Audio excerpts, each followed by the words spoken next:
Проект «Преход към климатично устойчиви общности», финансиран по програма «Опазване на околната среда и климатични промени» от финансов механизъм на Европейското икономическо пространство 2014-2021. Изграждане на институционален капацитет на общинско ниво чрез разработване на стратегически документи. Стратегия за смекчаване и адаптация към изменението на климата в община Хасково и план за действие за устойчива енергия и климат за периода 2021-2030 година. Дългосрочна програма на община Стамболово за насърчаване използването на енергия от възобновяеми източници за биогорива за периода 2021-2030 година.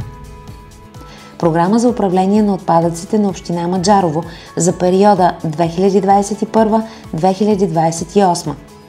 Програма за опазване на околната среда на община Маджарово за периода 2021-2028. Добри практики и трансфер на знания с партньорската организация от Кралство Норвегия в областта на адаптацията към изменението на климата. Тридневно посещение на експерти от общините Хасково, Маджарово и Стамболово в Осло, Норвегия.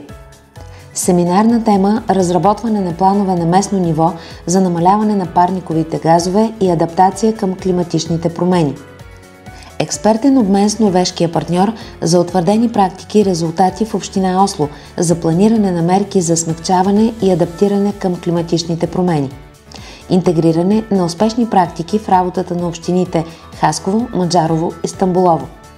Извършен е анализ на съществуващите стратегически програми и планове. Проведен двудневен семинар с участието на експертни екипи от общински служители на трите общини.